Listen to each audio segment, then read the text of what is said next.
A church full of grace. The News Church.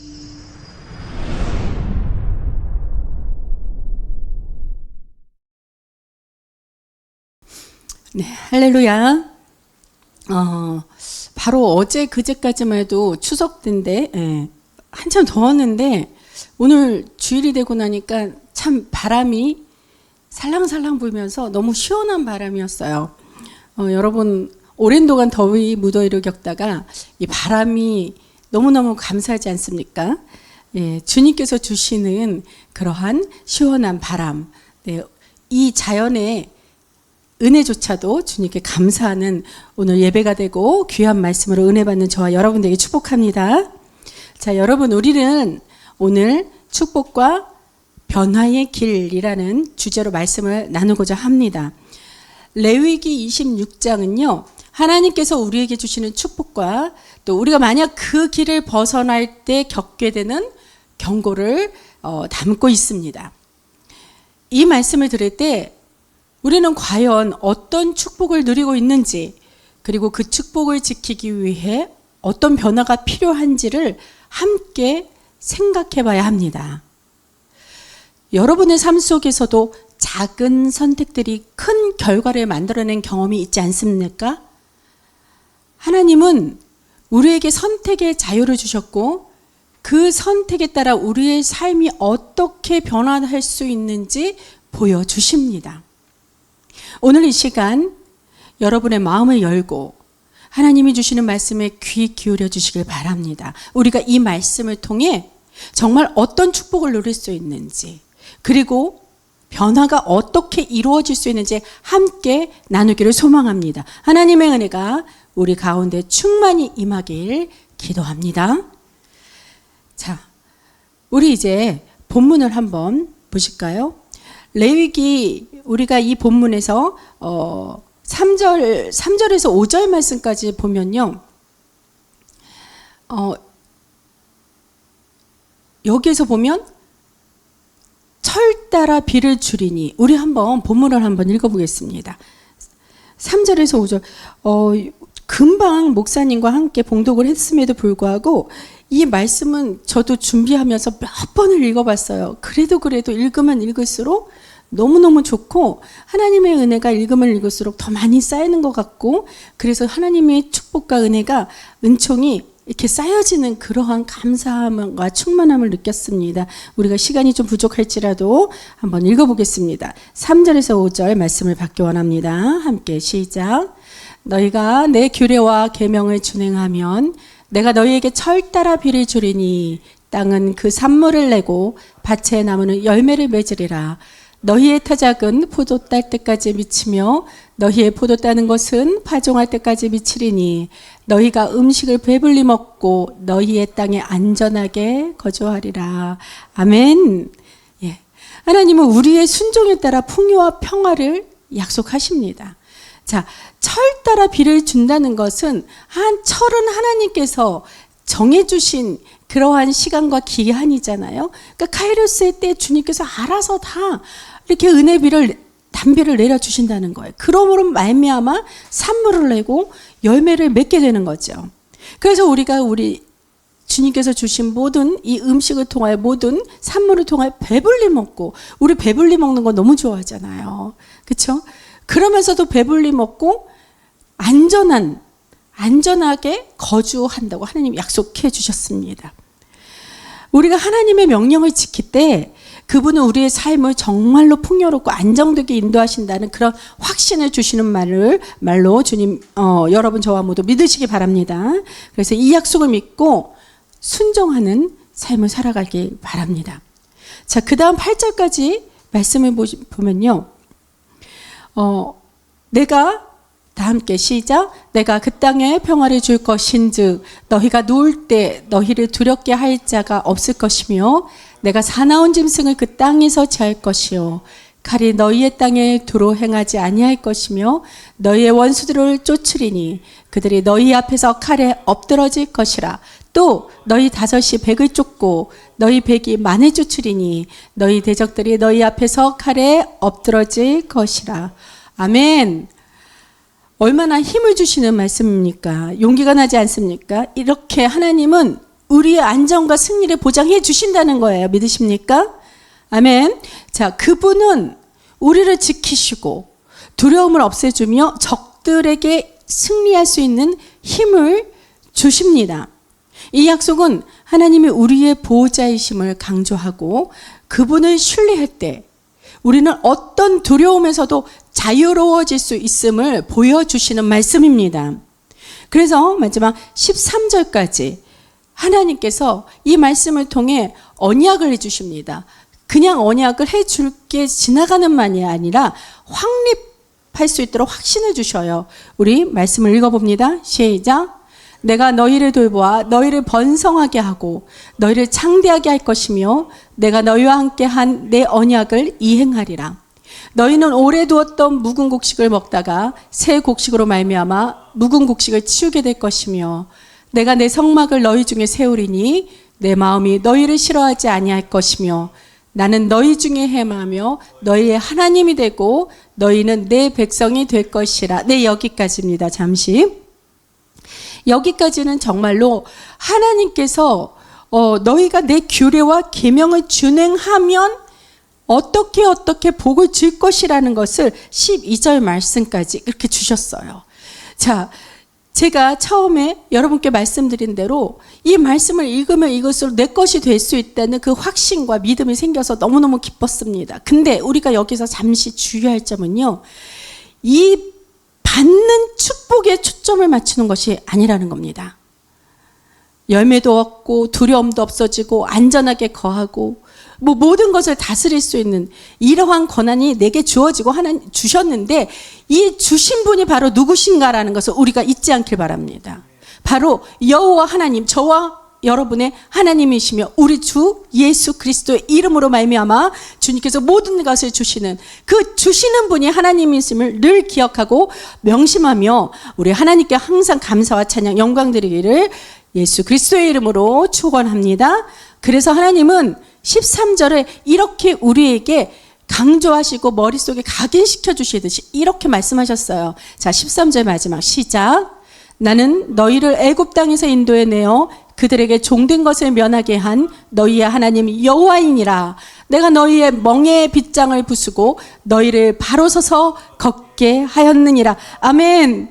너희의 멍에의 빗장을 부수고, 이 말씀이 사단의 종된 우리를 다 깨부수고 우리를 곧게 서서 어디 하나 머리털 하나 상하지 않게 바로 서서 올바르게 걷게 건강하게 강건하게 걷게 하나님 하신 분이 누구시라고요? 바로 애굽 땅에서 인도해 내어서 그들에게 종된 것을 면하게 사단의 종된 것을 구속해 주시고 면하게 한 저와 여러분은 하나님 여호와이시라는 겁니다. 우리 이 말씀 통해서 하나님의 축복과 언약의 중요성을 깊이 이해할 수 있겠지요. 그분의 그 신실하신 언약 안에서 하나님은 우리와의 관계를 더욱 굳건히 하십니다. 우리의 삶에서 하나님의 말씀에 순종 헌신하고 이 약속들을 기억하고 경험하면서 하나님께서 주시는 풍요와 안전, 그 다음 평화를 누리기를 소망합니다. 자, 우리가 이 봉독은 13절까지만 했어요. 그 이후에는 우리가 말씀 봉독을 하지 않았는데 14절부터 어떻게 시작합니까? 그러나 이렇게 말씀을 시작합니다. 이 14절 이후부터는 하나님께서 이스라엘 백성에게 주신 강력한 경고의 말씀이 기록되어 있습니다. 그 그러나라는 짧은 어휘를 봐서 바로 앞과 대조가 되는 말씀이 있을 것이라고 우리도 예상할 수 있겠지요. 무엇입니까? 하나님은 이스라엘 백성에게 그분의 계명과 법도를 따르지 않을 경우에 다양한 재앙과 저주가 닥칠 것이라고 경고하는 말씀이 나열해 있습니다. 자, 이 경고는 단순한 과거의 이야기가 아니라 오늘날 우리에게도 여전히 중요한 메시지를 제공하고 있습니다. 그러므로 우리가 하나님의 뜻을 따르지 않을 때 겪게 될 그 결과를 우리가 깊이 한번 생각해 보아야 되지 않을까요? 자, 어떤 결과가 나타날 것이라 여러분 생각하십니까? 말씀에 있습니다. 자, 우리 이때까지는 하나님께서 상으로 주시는, 하나님께서 은혜로 내려주시는 그 축복을 말씀해 주시는데 24절 이후에는 어떤 결과요? 풍요와 평화 대신 질병과 고통이 일어날 수 있다는 겁니다. 불순종의 결과, 그 불순종으로 말미암아 급작스럽고 심각한 질병이 찾아올 수 있다는 겁니다. 이는 우리가 하나님의 뜻을 무시했을 때 우리의 삶의 모든 영역이 흔들릴 수 있다는 것을 보여주십니다. 그리고 또 풍요와 평화 대신에 또 농작물의 실패와 기근이 있을 것이라고 그렇게 말씀하시죠. 하나님과의 관계가 어긋나면 우리의 노력과 수고가 헛된 것으로 느껴질 수 있다는 거예요. 우리의 수고가 결실을 맺지 못하고 생활이 어려워질 수 있습니다. 그래서 안정과 승리를 보장해 주신 하나님이 반대로 우리가 하나님의 곁을 떠나고 하나님이 명하신 것을 지키지 못할 때 적의 공격과 패배를 맛볼 수 있다는 것입니다. 이렇게 우리의 불순종은요, 외적인 문제와 갈등을 초래할 수 있다는 겁니다. 우리가 하나님을 의지하지 않으면 우리의 삶은 외부의 공격으로부터 취약해질 수 있어요. 그리고 또 어떠한 사례가 있느냐? 가족 간의 갈등과 황폐함이 있습니다. 참 마음 아픈 일이죠. 이 불순종이 개인의 고통에 그치지 않고 가족과 공동체에도 심각한 영향을 미칠 수 있다는 겁니다. 서로를 해치고 갈등을 유발하며 결국 공동체 파괴로 이어질 수 있습니다. 특히 가족 간의 갈등은 우리가 하나님과의 관계를 소홀히 할 때 더욱 쉽게 일어납니다. 자, 민수기 12장을 통해서 우리가 성경의 예시를 볼 수 있어요. 여기서는 아론과 모세와 아론 또 미리암의 이 세 인물에 있어서 이 세 사람은 가족이지 않습니까? 아론은 모세의 형이고 미리암은 모세의 누이예요. 그러니까 모세가 막내가 되는 거죠. 이들의 관계는 가정적 유대뿐만 아니라 이스라엘 민족을 이끄는 지도자로서의 역할에서도 아주 중요한 의미를 지니고 있는 이 관계입니다. 자, 보십시다. 출애굽기 2장에서 레위 가문에 태어난 그 모세의 이야기가 나오죠. 이 당시 애굽의 바로는 히브리 남자아이들이 급증하는 것을 본인이 위협으로 느꼈었어요. 그래서 태어나는 남자아이들을 다 죽이라고 명령을 내렸습니다. 그러나 모세의 부모는 자기 아들을 어떻게 죽여요? 차마 죽일 수 없죠. 그래서 그를 생각하다 바구니에 담아서 나일강에 한번 띄워서 주님께서 하시는 대로 우리가 그냥 맡겨보자 이러한 마음으로 그렇게 바구니에 모세를 담아서 나일강에 띄우는 그런 선택을 합니다.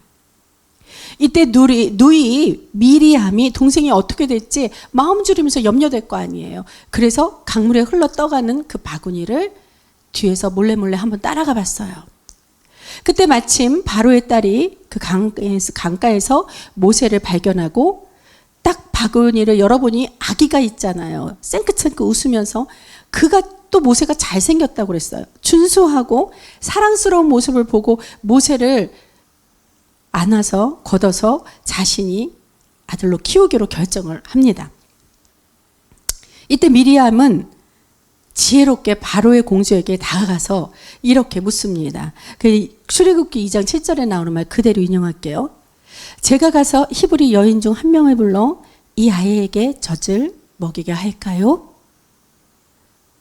이런 제안을 통해 미리암은 바로 공주에게 모세의 친어머니를 연결시켜 주었고 결과적으로는 모세는 어떻게 그의 친어머니에게 양육을 받으며 잘 자랄 수 있게 되었죠.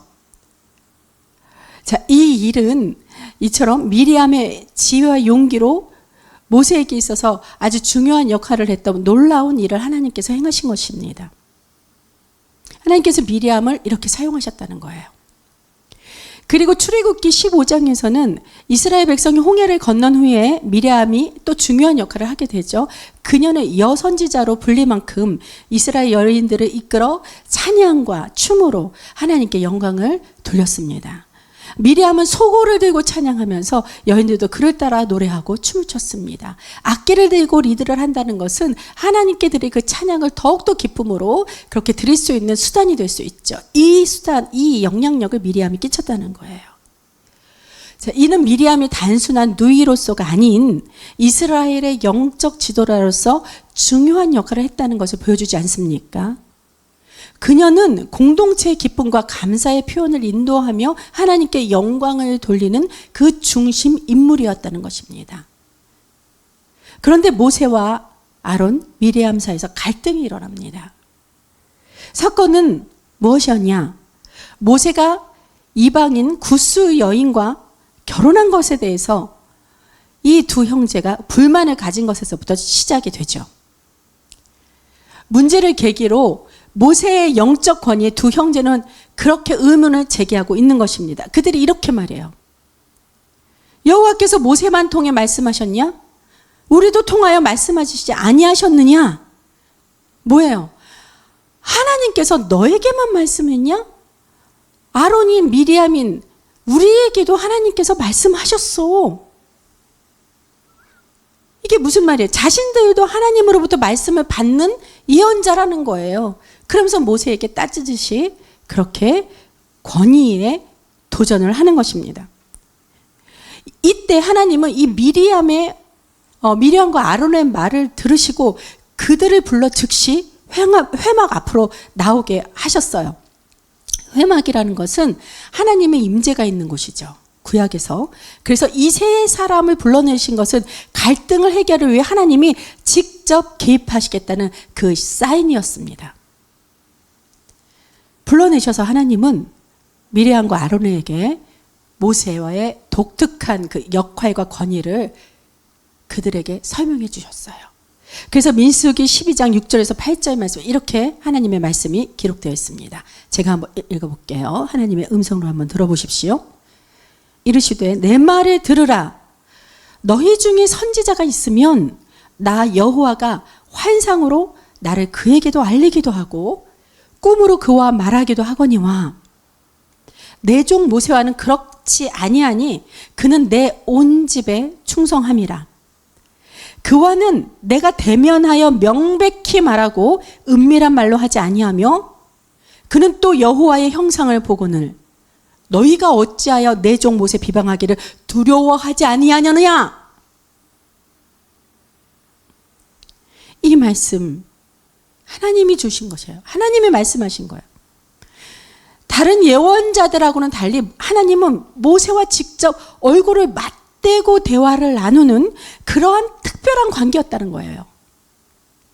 이는 모세가 단순한 예언자가 아니라 하나님과 깊은 신뢰의 관계를 맺은 그러한 지도자임을 보여주신 겁니다. 하나님은 모세의 탁월한 충성심을 높이 평가하며 그가 이스라엘 백성 중에서 특별한 위치에 있음을 강조하셨죠. 모세는 하나님의 계획을 충실히 따르며 그로 인해 특별한 영적 권위를 인정받았던 것입니다. 예언은 누구에게나 다 할 수 있어요. 그러나 모세는 특별하게 하나님이 대면하여 주셨다고요. 자, 이에 반해 모세가 독점적으로 하나님의 말씀을 듣고 전하는 것을 이 두 형제 아론과 미리암이 이 동생을 시기한 것입니다. 특히나 나이로서 가장 어린 막내이니 얼마나 시기심이 많이 일어났겠습니까? 하나님은 미리암과 아론이 모세에게 대해 불평한 것을 책망하시며 그들의 불만이 하나님의 계획과 권위를 의심하신 것임을 강조하십니다. 이는 그들의 갈등이 개인적인 차원을 넘어서 하나님의 선택에 대한 그 반대임을 보여주신 겁니다. 이 메시지는 오늘날에도 신앙의 중요성을 일깨워주지 않습니까? 맞습니다. 하나님이 선택한 사람을 인정하지 않고 그에 대한 불평이나 반대는 결국 하나님께 불순종하는 행위로 간주되게 되는 것입니다.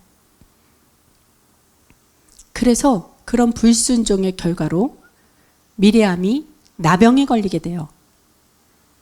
이 사건은 하나님의 권위와 선택을 존중해야 함을 잘 보여주고 있습니다. 이를 통해 우리는 신앙의 공동체 내에서 순종과 존중의 중요성을 우리가 배울 수 있는 것이에요. 그렇습니다. 아론은 또 어떻게 됐어요? 아론은 미리암을 바라보기만 했는데도 불구하고 그의 불순종이 함께 드러나는 것처럼 그도 나병에 걸렸다는 것입니다. 아론이 무슨 직접적인 행동을 하지는 않았어요. 말은 미리암이 했죠. 물론 아론이 동의를 했을 것입니다. 하나님의 선택에 대한 이 반대와 불만이 그렇게 자기가 직접 나서지 않고 이 동의하는 그 똑같은 마음만 가지고 있어도 그에게도 그렇게 영향을 미친다는 이 메시지를 이 말씀에서 전달해 주시면서 공동체 내에서의 책임과 순종이 얼마나 중요한지를 강조하는 우리가 사례를 볼 수 있어요. 자, 아론도 얼마나 중요한 역할을 했었습니까? 과거에 모세의 대변인이었잖아요. 바로에게 나아가 이스라엘 백성을 내놓으라 이렇게 구원하는 데 기여를 했고 이후에는 제사장으로, 그러니까 첫 대제사장이었어요. 아론이 백성을 위해 속지 않은 임무를 수행했습니다. 이러한 귀한 배경에도 불구하고 아론과 미리암이 하나님과의 관계를 소홀했을 때 그 시기와 교만이 들어와서 가족 간의 갈등을 초래할 수 있었음을 보여주는 것입니다. 우리는 우리가 신앙의 경주를 지속하는 것의 중요성을 다시 한번 일깨워 주는 것이지요. 하나님과의 관계가, 그 올바른 관계가 얼마나 중요한지를 상기시켜 주면서 사람과의 관계에서는 교만과 시기가 서로에게 얼마나 큰 영향을 미칠 수 있는지 다시 생각해보는 귀한 시간이 되길 소망합니다. 자, 그러면 우리의 삶에서 겪는 어려움, 어떤 상황이 있었을 때 그 어려움이 하나님께서 허락하신 것인지 아니면 우리의 죄로 인한 결과인지 우리가 어떻게 알 수 있을까요? 그 상황의 원인을 구별하는 방법은 여러 가지가 있습니다. 그 중에서 어느 기업가의 그 실패와 회복에 대한 사례를 하나 들려드리면서 여러분이 깨닫길 바라겠습니다. 한 기업가가 있었는데요. 그는 스타트업을 시작하며 초기에는 큰 성공을 거두었다고 해요. 그의 제품은 많은 사람들에게 사랑받았고 회사는 빠르게 성장하며 높은 수익을 올렸습니다. 그러나 시간이 지나면서 그는 여러 문제에 직면하게 되었어요. 관리 부족, 과도한 확장, 그리고 재무적인 어려움이 겹치면서 결국 회사는 큰 손실을 보고 파산 위기에 처하게 되었습니다. 이 기업가는 깊은 고민에 빠졌죠. 만약 실패의 원인을 자신의 잘못된 경영 방식과 부족한 준비 때문이라고 인식한다면 이는 죄로 인한 결과일 수 있었습니다. 잘못된 결정과 비효율적인 자원관리가 그를 여기까지 오게 만든 것입니다. 그는 스스로의 행동을 돌아보고 잘못된 부분을 고쳐야겠다고 다짐했습니다. 하지만 그는 또 다른 시각으로 실패를 바라보았습니다. 만약 이 실패가 하나님께서 주신 훈련의 일환이라면 이는 하나님의 훈련이라고 할 수 있었습니다. 실패는 단순한 패배가 아니라 자신의 능력을 개발하고 새로운 교훈을 얻으며 더욱 성숙한 기업가로 성장하기 위한 기회로 여겨진 것입니다. 그는 인내하며 하나님께서 주신 깨달음을 통해 변화하기로 결심했습니다. 그는 실패하여 얻은 교훈을 바탕으로 경영 방식을 새롭게 하고 부족한 부분을 보완하며 재정 계획을 세웠습니다. 결국 그는 하나님께서 주신 지혜를 통해 다시 회복할 수 있게 되었습니다. 실패를 성장의 기회로 받아들이며 성공의 길로 나아간 것입니다. 할렐루야. 자, 이 이야기는 우리에게 중요한 교훈을 주고 있습니다. 우리가 겪는 어려움과 실패가 단순히 잘못된 행동의 결과일 수도 있어요. 그러나 하나님께서 주신 훈련일 수도 있다는 것입니다. 중요한 것은 그 속에서 어떻게 반응하고 내가 무엇을 배우며 내가 어떻게 회복하느냐, 그것이죠. 하나님께서 주신 교훈을 통해 성장하고 하나님의 뜻을 이루어가는 것이 진정한 회복의 길인 줄 믿습니다. 자, 그러면 마지막으로 우리가 상을 받을 수 있는 그 조건이 무엇이냔 말이에요. 하나님께서 주시겠다고 약속하셨는데 또 그렇게 축복을 주시는 분이 우리 여호와 하나님이심을 우리는 믿기는 믿는데 그냥 어떻게 받아야 되는 거냐고요. 자, 본문 3절 말씀에 너희가 내 규례와 계명을 준행하면 이라는 조건이 나옵니다. 자, 여기서 말하는 규례와 계명이 무엇입니까? 그 말씀이 1, 2절까지의 내용에 기록되어 있죠. 자, 1절에 보면 너희는 자기를 위하여 함께합니다. 너희는 자기를 위하여 우상을 만들지 말지니 조각한 것이나 주상을 세우지 말며 너희 땅에 조각한 석상을 세우고 그에게 경배하지 말라. 나는 너희의 하나님 여호와임이라. 2절 너희는 내 안식일을 지키며 내 성소를 경외하라. 나는 여호와이니라. 아멘입니까? 아멘. 자, 이스라엘 백성이 출애굽 시절에 광야에서 하나님이 함께 하신다는 거 알고는 있었어요. 다 알고 있었습니다. 그러나 그래도 그들은 불안해하면서 다른 신들을 찾고 싶어 했습니다. 하나님은 그들에게 모세를 통해 그래서 말씀하셨어요. 너희 우상 만들지 마. 그리고 오직 나만 경배해. 왜? 나는 너희의 하나님 여호와이기 때문이다. 나는 너희 하나님 여호와다. 하나님은 그들에게 우상 숭배를 금지하시고 자신의 안식일을 지키라고 그렇게 말씀하셨어요. 안식일은 무엇입니까?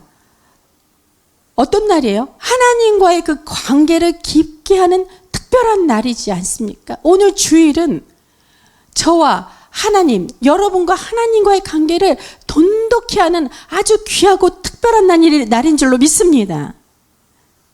그래서 이 자리가 꽉 차고 넘치도록 해요. 이 은혜를 어떻게 나 혼자 맛봅니까? 또 성소를 경외하라는 그 말씀은 그분의 신성함을 존중하라는 의미였습니다. 이게 그냥 사람들이 모이는 장소로만 여겨지면 안 돼요. 교회는 성소나 마찬가지입니다. 모든 사람이 이 교회로 왔을 때 하나님을 만나고자 하는 그 간절함이 그 간절한 중심을 가지고 오는 곳이에요. 신실한 신앙인이라면.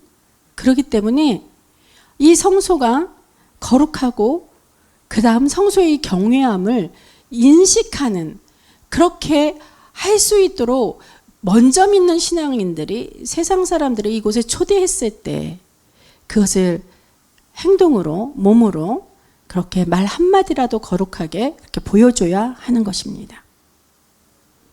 이스라엘 백성은 하나님께서 그들의 길을 인도하시고 보호하신다는 것을 깨달았어요.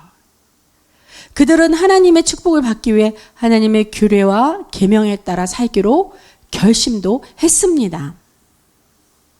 하지만 그들이 이러한 명령을 따르기가 쉬웠을까요? 더구나 출애굽하여 광야에서 살던 그 시절이었습니다.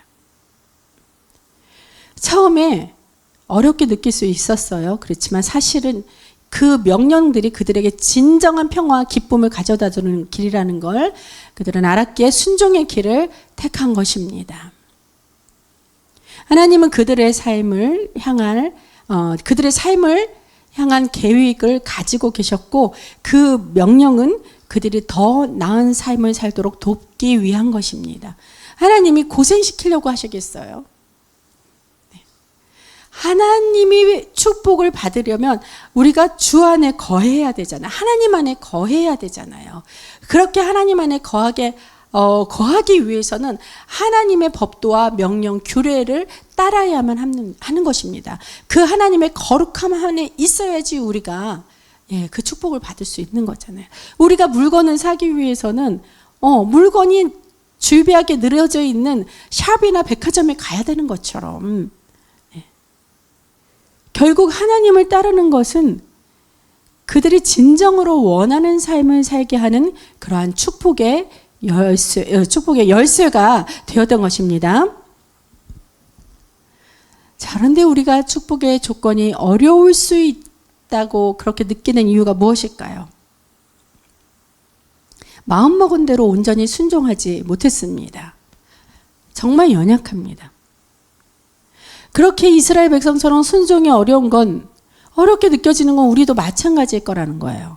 그 이유는 때때로 세상의 유혹이나 미혹에 우리가 빠질 수 있기 때문입니다. 그런 상황에서는 하나님의 말씀을 따라 축복을 받는 것이 쉽지 않게 느껴집니다. 우리의 마음이 흔들리거나 세상의 방해를 받을 때 말씀을 지키는 것이 어려워 보일 수 있죠. 이는 우리가 유혹에 휘둘리며 사단의 계략에 쉽게 영향을 받기 때문입니다. 여러분, 우리가 순종하지 않을 때 그분의 슬픔을 한번 상상해 보신 적이 있습니까? 하나님 아버지의 마음은 얼마나 아프실까요? 우리는 인생에서 소중한 것을 잃었을 때 그 느끼는 아픔과 속상함을 경험할 때가 있습니다. 저도 예외는 아니죠. 저는 목사로서, 사업가로서, 학원의 원장으로서 일하면서 동시에 가정에서는 주부로서의 역할도 감당해야 합니다. 그런데 아무리 열심히 하려고 해도 가끔은 일이 한꺼번에 중첩이 되어서 감당하기 힘들 때가 있어요. 예를 들어서 바쁜 일상 속에서 없는 시간을 쪼개 평소에 너무 미안한 마음을 가지고 남편 목사님이 좋아하는 음식을, 맛있는 음식을 이렇게 만들어 놓고 그러고 나서 또 바쁜 일상으로 되돌아가다 보니까 깜빡 잊어버려요. 그래서 냉장고에 넣어야 되는 걸 특히 여름철에는 금방 상하지 않습니까?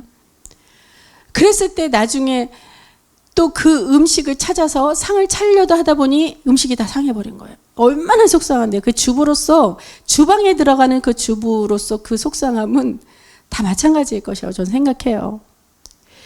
왜 그러냐면 이것은 단순히 음식만 버려지는 게 아니라 그 음식을 준비하는데 그 들였던 시간, 또 노력, 그리고 제 마음과 열정까지 다 버려진 그런 것처럼 느껴지기 때문입니다. 저의 이런 작은 경험도 속상하고 안타깝지만 그보다 더 큰 아픔을 겪으신 분들이 주변에 계십니다. 자, 예를 들면 또 불과 몇 년 전에 우리는 모두 코로나로 인해서 겪은 끔찍한 상황들을 아직 기억하고 계시지요? 사랑하는 가족과 갑작스럽게 이별해야 했던 분들 계십니다. 너무 많아요.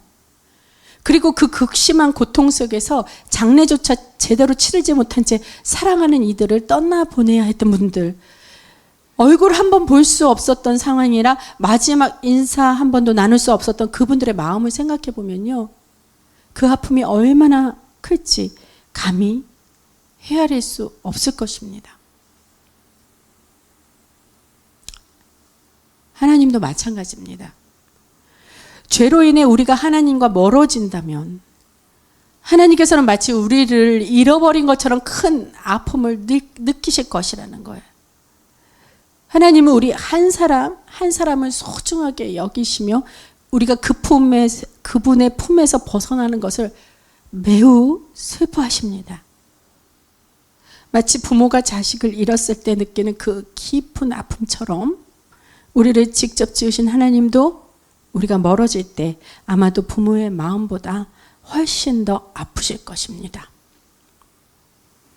이러한 하나님의 마음을 기억하며 우리도 그분께로 돌아가야 합니다. 하나님은 언제나 우리의 회복과 관계의 회복을 원하시며 사랑으로 우리를 기다리고 계십니다. 우리가 저질렀던 불순종의 결과를 하나님께서는 단순한 경고로 그냥 끝내버리지 않습니다.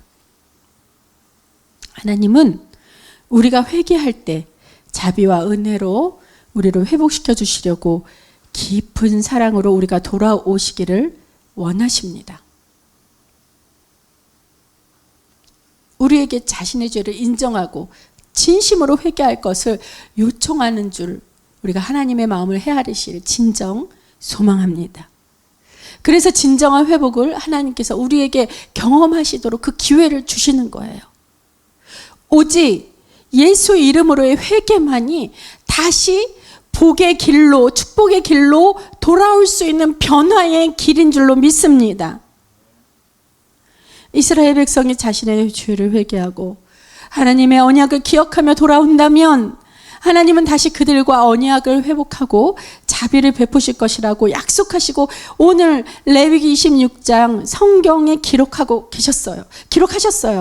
하나님께서는 이미 애굽의 노예로부터 이스라엘 백성을 구원하셨고 오늘날 우리는 어떤 은혜를 받았습니까?